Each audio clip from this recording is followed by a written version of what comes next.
धारा 370 कभी नहीं लौटेगी, ये बात एकदम सही है।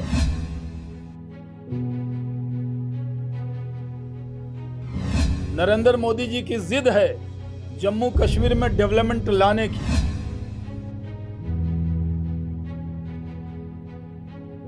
ये जो गैंग ऑफ गुपकार है, जिन्होंने सिर्फ अपना और अपने फैमिली का भला किया, अगर कश्मीरियों का भला किया होता तो आज उनकी मकबूलियत होती।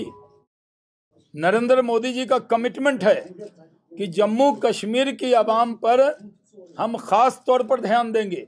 जम्मू कश्मीर की आवाम के हाथ में हम कलम दे रहे हैं और उनसे कह रहे हैं कि आप अपने कलम से अपनी तकदीर लिखिए, यानी अपने वोट से लिखिए। धारा 370 खत्म हो गई। जिस तरह हम ये मानते हैं कि किसी की मौत होने के बाद वो कब्र से जिंदा नहीं लौटता, धारा 370 कभी नहीं लौटेगी, ये बात एकदम सही है। इसमें कोई शक की गुंजाइश नहीं है। जो गुपकार गैंग है, गैंग तो हमारे यहाँ बिहार झारखंड में वासेपुर गैंग देखा होगा आपने, वो गैंग ऑफ वासेपुर। ये जो गैंग ऑफ गुपकार है, जिन्होंने सिर्फ अपना और अपने फैमिली का भला किया, अगर कश्मीरियों का भला किया होता तो आज उनकी मकबूलियत होती। आज उनकी मकबूलियत नहीं है। आज वो खुल के कश्मीर में घूमने की हालत में नहीं है। जनता सवाल पूछना चाहती। 3 पीढ़ी सबकी सरकार में रही है, हुकूमत में रही, क्या किया आपने? इसलिए मैं आपके सवाल के जवाब से पहले ही कह दूं, जो ख्वाब दिखा रही हैं महबूबा, जो ख्वाब दिखा रहे हैं फारूक अब्दुल्ला, वो ख्वाब पूरे होने वाले नहीं हैं। मान लीजिए मेरे वालिद का इंतकाल हो गया और मैं अपने बच्चे को कहूँ बेटा दादा आएंगे, तो दादा नहीं आएंगे। कोई कब्र से जिंदा नहीं होता। 370 भी दफना दिया गया है। अब ये कभी नहीं लौटेगा। इसलिए जम्मू कश्मीर के नौजवानों से कहता हूं, जो लोग आपको ये पहले तो कहते थे 370 को कोई छू नहीं सकता, 35A को छू नहीं सकता, कोई तिरंगा उठाने वाला नहीं मिलेगा, आज माशाअल्लाह भारत का तिरंगा शौक से कश्मीर के लोग उठा रहे हैं। इसलिए मैं कहता हूं कि अब ये लोग पहले कहते थे कि हम 370 को बचाएंगे, उस पर लोगों को गुमराह करते थे। अब ये लोग गुमराह कर रहे हैं लोगों को कि हम 370 वापस लाएंगे। इससे बड़ा झूठ दिन के उजाले में कुछ नहीं हो सकता जो वो बता रहे हैं। हम यहाँ लोकल बॉडी का जो चुनाव है उसमें चुनाव लड़ रहे हैं और जम्मू कश्मीर में अनुराग ठाकुर जी प्रभारी हैं तरुण चुनाव के। हम और अनुराग ठाकुर और संजय भाटिया जी इलेक्शन के लिए जुड़े हैं और लोग जम्मू आज आए हैं, जम्मू का काम देख रहे हैं। मेरे जिम्मे घाटी की जिम्मेदारी है एज ए इलेक्शन इंचार्ज इन घाटी, मतलब कश्मीर का, कश्मीर वैली का। तो मैं इलेक्शन तक आपको मिलने वाला हूँ, उसके बाद भी मिलने वाला हूँ, लेकिन इलेक्शन में कंटिन्यू रहूँगा। अभी मैं 4 दिन हूँ, फिर आ जाऊँगा। मैंने कहा थोड़ा देख लूँ, मिल लूँ, फिर पूरा सामान वामान लेके आ जाऊँगा, टेम्परेचर देख लूँ, आबो हवा देख लूँ। और मैं कोविड में था, बिहार के चुनाव में ही मुझे कोविड पॉजिटिव हो गया था और 21 दिन हॉस्पिटल में रहने के बाद मुझे कितना कश्मीर से लगाव है। मैं पटना नहीं जा पाया ओथ में, लेकिन मैं श्रीनगर आ गया हूँ, क्योंकि जितना मैं अपने बिहार से प्यार करता हूँ उतना ही जम्मू कश्मीर के लोगों से प्यार करता हूँ। और जब मैं मिनिस्टर भी था तो एयरपोर्ट भी शानदार बना हुआ है। हमारे ही दौर में हज फ्लाइट हमने ही दी थी, पहली बार जो डायरेक्ट फ्लाइट थी। पहले तो एक्स्ट्रा पैसा ले लेते थे। और टेक्सटाइल में भी था, तो मैंने उस वक्त बहुत काम किए थे। आज हमारे नेता नरेंद्र मोदी जी के दिल में बसता है जम्मू कश्मीर। आज उनके दिमाग पे है जम्मू कश्मीर। वो उनकी जिद है जम्मू कश्मीर को संवारने की, नरेंद्र मोदी जी की जिद है जम्मू कश्मीर में डेवलपमेंट लाने की, नरेंद्र मोदी जी की जिद है आपको रोजगार दिलाने की। और जम्मू कश्मीर एक ऐसा इलाका है जो सिर्फ कश्मीर के जवान को, जम्मू के जवान को ही रोजगार नहीं दे सकता, बल्कि पूरे दुनिया का टूरिज्म का हब बन सकता है। लेकिन टूरिज्म की जगह लोगों ने थोपा टेररिज्म। अब टेररिज्म का दौर ख़त्म हो गया, टूरिज्म का दौर शुरू हुआ है। मेरी आपके ज़रिए उन सब जम्मू कश्मीर वासियों से अपील है कि आप डेवलपमेंट के लिए, आपने सबको आजमाया, अब डेवलपमेंट के लिए भारतीय जनता पार्टी को आजमाइए। हम पूरी तरह आपकी उम्मीदों पर इंशाअल्लाह खड़े उतरेंगे और सबका साथ, सबका विकास, सबका विश्वास, सबको साथ लेकर चलेंगे। हिंदुस्तान में जैसे आज सब जगह अमन अमान है, कहीं कर्फ्यू नहीं है, कहीं दंगा नहीं है, कहीं फसाद नहीं है।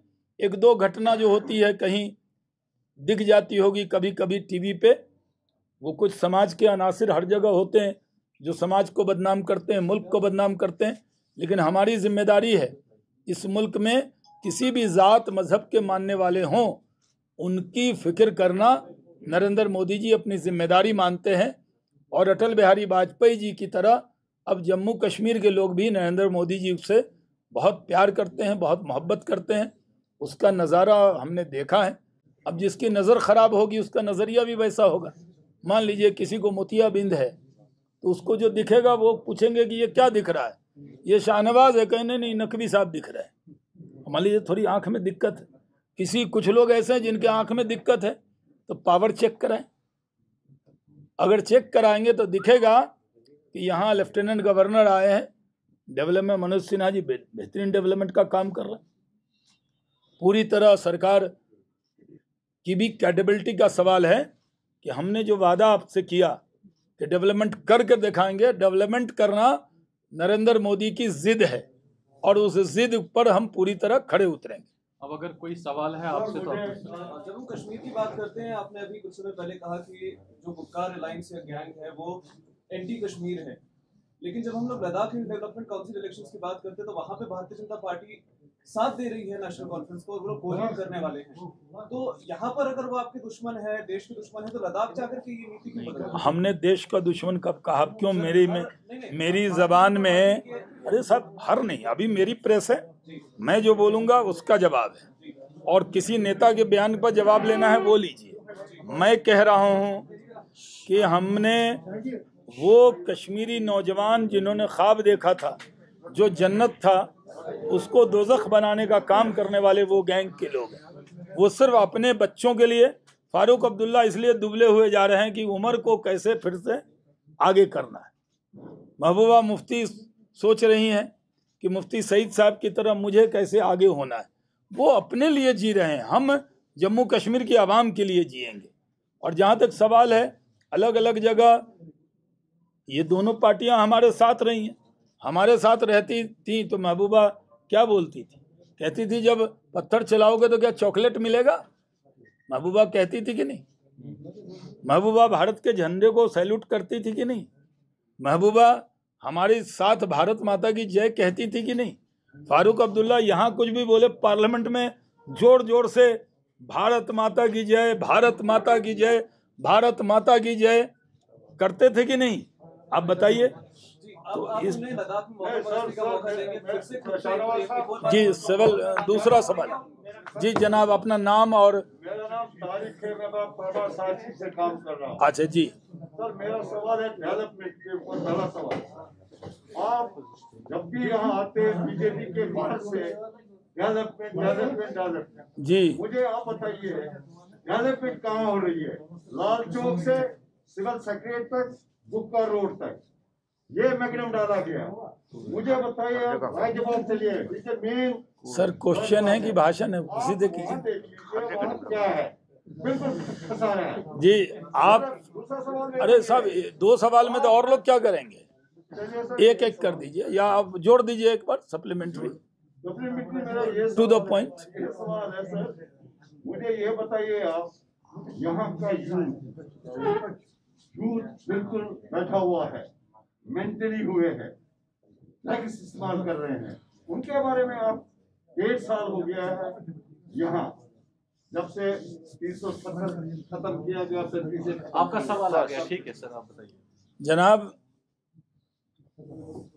यहाँ से वहां तक नहीं, महबूबा के घर से उमर के घर तक नहीं, बल्कि यहाँ से लेकर बॉर्डर तक हर जगह, गरीब अमीर के घर से लेके गरीब के घर तक, गरीब के घर से लेके अमीर के घर तक हम बराबर की नज़र से देखेंगे, हम डेवलपमेंट करेंगे। लेकिन बीच में कुछ दिनों जब ये सब काम शुरू होने वाले थे तो कोरोना आ गया।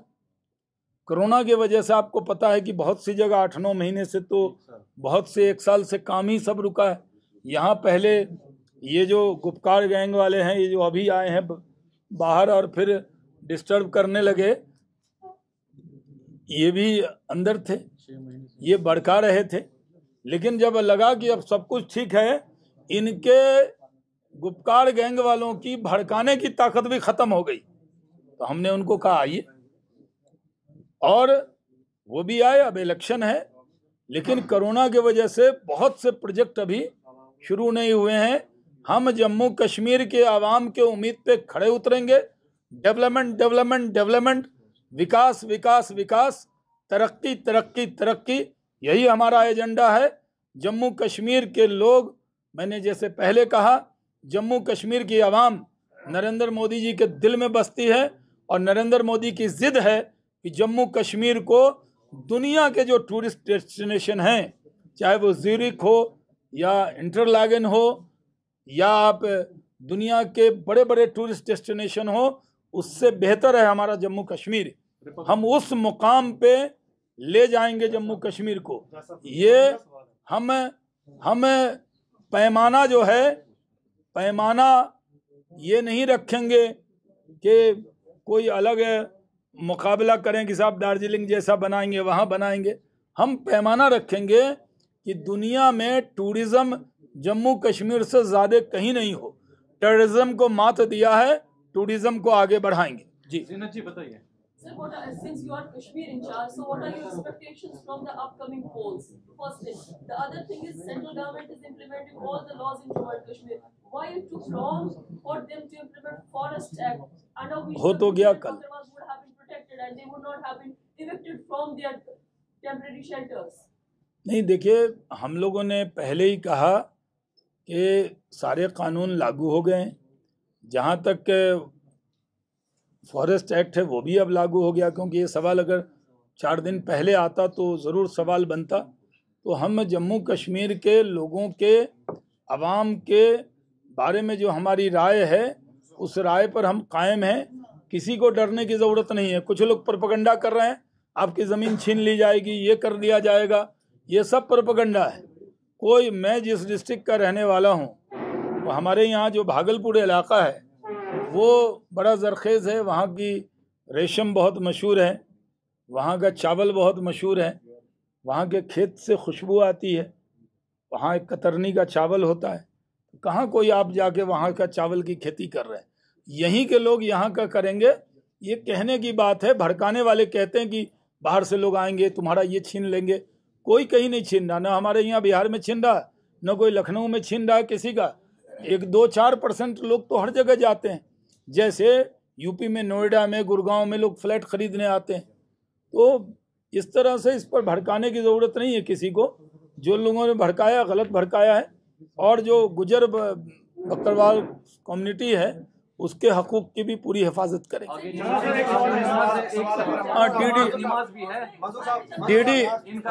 DDC पोल में मैं कमल खिलाने आया हूँ। मेरी मिसाल है कि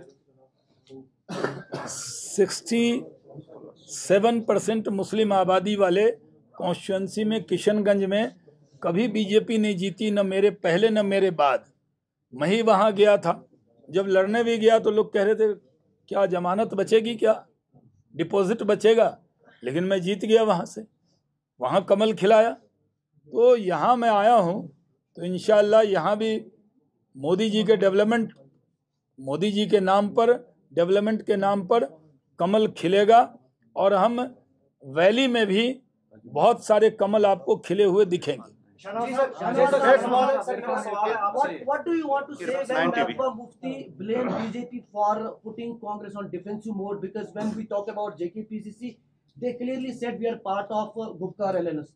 But when Amit Shah tweets, they just twist the whole scenario and say we are not part of. Mahbooba continuously blame BJP for putting Congress on defensive.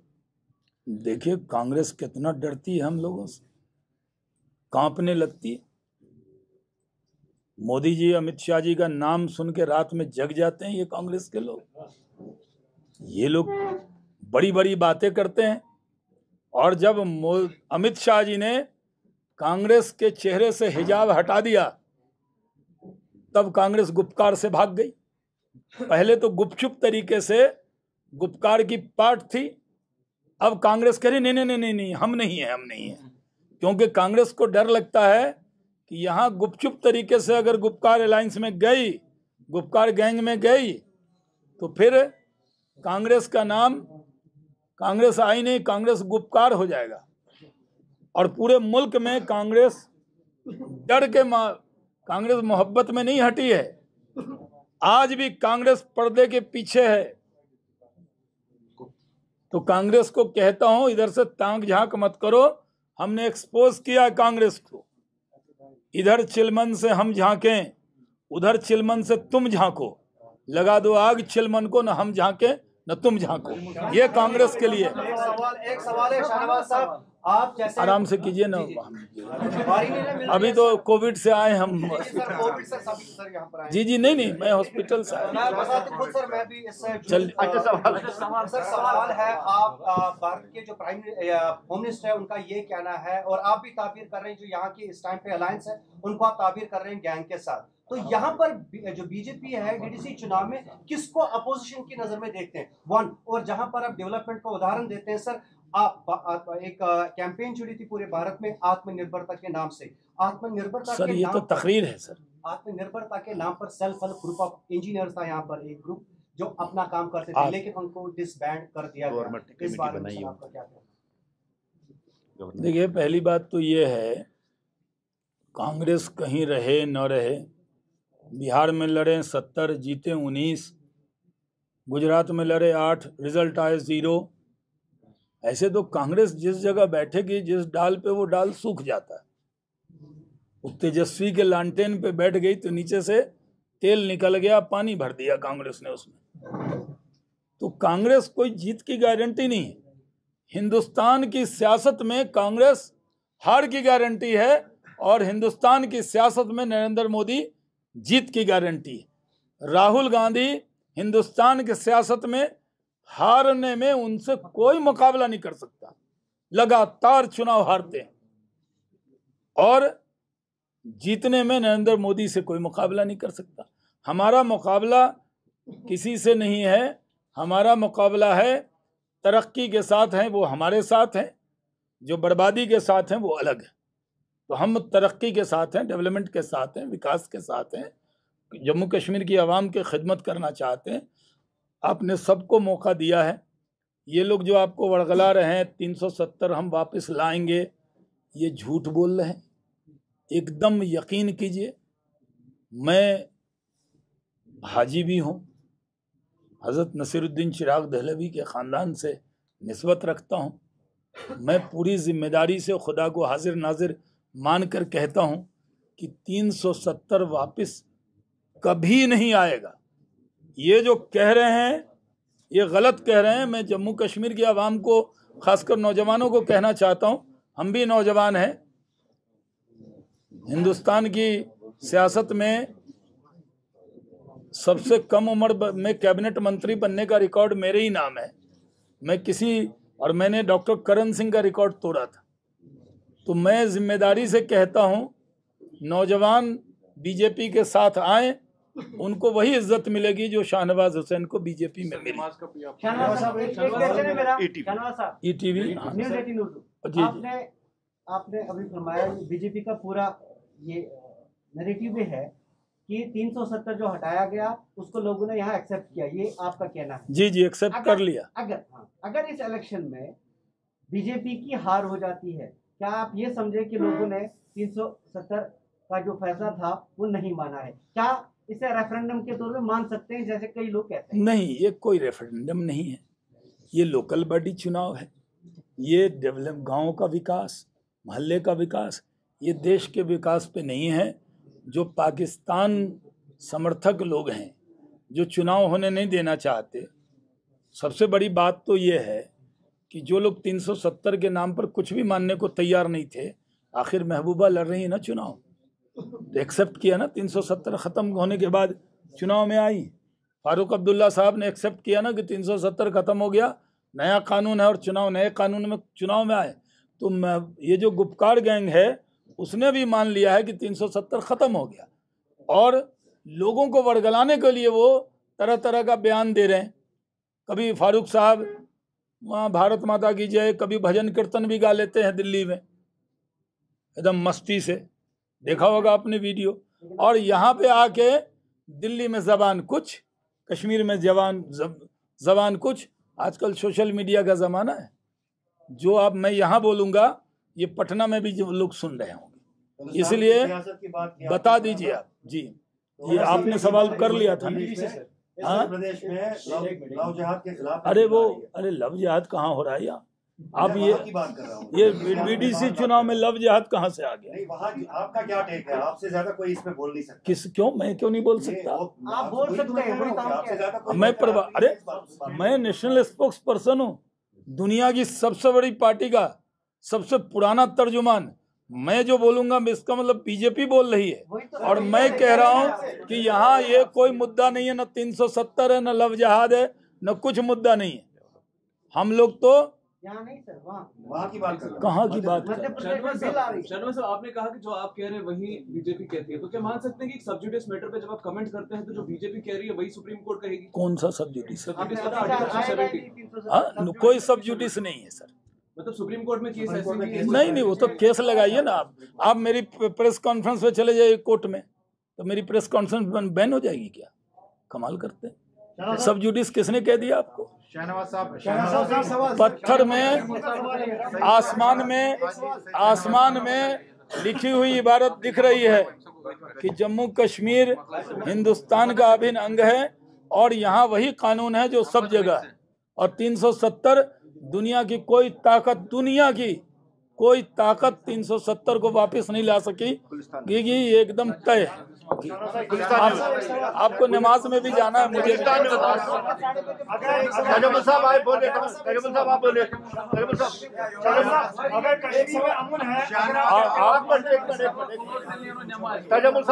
अरे एक आदमी बोलिए इधर किस? अच्छा जी जी, मुझे बताएं, क्या माजी में कुछ फैसले जो बीजेपी ने किए, कुछ फैसलों पर आपको अभी भी अफसोस है? फैसला नंबर 1, जब मुफ्ती मोहम्मद सईद का इंतकाल हुआ उसके बाद कुछ महीने लगे बीजेपी की तरफ से वर्कआउट करने के लिए पीडीपी के साथ अलायंस हो जाए। क्या अब हम माजी में नहीं जाएंगे? क्या बीजेपी को पछतावा है कि उस वक्त पीडीपी के साथ नहीं जाना चाहिए था, ताकि आज लोग एतबार करते कि वाकई ये लोग जो गुपकार को मुख्तलिफ नामों से आजकल गिनाते हैं सही है गलत है? छोड़ो कल की बातें, कल की बात पुरानी। नए दौर में मोदी के साथ लिखेंगे कश्मीर में नई कहानी। नहीं लेने दीजिए भाई, सुनिए साहब अरे रुको ना, सर ऐसा सुनिए ना, सुनिए, अरे भाई सुनिए तो सही, अरे भाई सुनिए ना, आप तो सुनिए, आप तो एकदम नेता की तरह, हम लोग तो बोलते ही हैं। आपका सवाल का इज्जत रख रहा हूँ। मैं कह रहा हूँ मैं उस गुनाह में शामिल नहीं होऊंगा कि नमाज छूट जाए आपकी। तो जब तक आप पूछेंगे मैं बैठा हूँ। मैं तो नमाज कोविड में भीड़ में नहीं जाता हूँ, अभी भी दूरी रखी गई है। मैं जाके नमाज पढ़ूंगा 2 बजे वहाँ। इसलिए आपको जिनको नमाज में जाना होगा मेरे ऊपर मत वो गुनाह डाल दीजिएगा। आप सवाल पूछिए, पूछने दीजिए सर। ये इनको छोड़ दें। कश्मीर में अमन है, अगर यहाँ पर अमन है, एक सिंपल सा सवाल है, तो 4G को अभी तक बाहर नहीं किया गया। अब आप कहोगे कि सिक्योरिटी प्रॉब्लम है, लेकिन 5 अगस्त का फैसला है तो उस वक्त सिक्योरिटी प्रॉब्लम क्यों नहीं? मेरा तो 2G चल रहा, ट्विटर अभी मैंने 4G की मैं बात कर रहा हूँ पूरा। अरे जब चाइना की बात करते हो 5G की तरफ घूम रही है। अरे चाइना का नाम मत लीजिए। बड़ा उइगर मुसलमानों पर जुल्म कर रहा है चाइना। और कश्मीर में एक प्रोटेस्ट नहीं हो रहा है उसके खिलाफ। भारतीय जनता पार्टी ने आवाज बुलंद किया। जम्मू कश्मीर के अंदर भी लोगों को मानना चाहिए, क्योंकि चाइना जिस तरह की जुल्म ज्यादती कर रहा है उस पर दुनिया को ध्यान देना चाहिए। आपने चाइना का नाम लिया इसलिए बोला। और 2G देखिए, 2G आया है तो सब जी आएगा। मेरा सवाल है कि पीडीपी साहब किस चैनल से? मैं ईटीवी से। ईटीवी भारत क्या नाम बताइए? परवेजुद्दीन। माशाल्लाह। शर्मा साहब, चूंकि आपने पीडीपी के साथ हुकूमत बनाई, मगर आज आप बुखार गैंग का नाम दे रहे हो, तो ऐसा क्यों कि 15 दिनों से सुबह खाली बुखार गैंग, वजह क्या है? अरे कोई बुरी बात थोड़ी है, गैंग बताया ये, वो गैंगअप हुए हैं कि नहीं हुए? गैंगअप हुए हैं ना। नाम इतना, अरे भैया ऐसा कौन गैंगअप? कौन सी चोरी की है आपके हिसाब से? उन्होंने जम्मू कश्मीर की आवाम को धोखा दिया है। उन्होंने जम्मू कश्मीर अपनी कुर्सी बचाने के लिए जम्मू कश्मीर के जवानों की लाश पर राजनीति की है। वो बहुत बड़े गुनाहगार हैं, उनको यहाँ कोई माफ करने वाला नहीं है। उनका गुनाह अजीम है, कोई गैंग वाले से भी बड़ा गुनाह है, क्योंकि वो अपने बच्चों के लिए जीते हैं, अपने रिश्तेदारों के लिए जीते हैं। वो सिर्फ अपने लिए जीते हैं, वो कुर्सी के लिए जीते हैं। उनके दिल में सिर्फ कुर्सी है। जम्मू कश्मीर के अवाम के साथ जो धोखा इस गैंग ने किया वो किसी ने नहीं किया है। एक क्वेश्चन खाली, एक question sir, as a national spokesperson of BJP, अगर यहाँ पे कश्मीर में हालात ठीक है तो जो यहाँ पे जिन लड़कों को यहाँ पे कैद किया गया और एक्स-एमएलए मीना रशीद भी उनको रिलीज नहीं किया गया, तो उस पर आपका क्या कहना है? देखिए, वो मैं पूरा डिटेल तो लेके नहीं आया हूँ कि कौन अंदर है कौन बाहर है, लेकिन किस जुर्म में है। और ये भी सही है कि मान लीजिए, जैसे उन्होंने सवाल किया, आपने भी किया था कि वो पुराने आपके साथ थे, तो ये सही है। कोई आदमी हमारे साथ हो, अब वो ड्रग का धंधा करने लगे तो पकड़ा जाएगा, तो हम थोड़ी साथ रखेंगे। जो एंटी नेशनल होगा, जो लोग हमारे साथ रहते हैं तो भारत माता की जय कहते हैं, और अलग होते हैं तो अलग बयान देते हैं। इसलिए जो लोग भी शामिल हैं वो गुनाह के आधार पे हैं, वो कोर्ट में मामला जाएगा, कोर्ट फैसला। Thank you.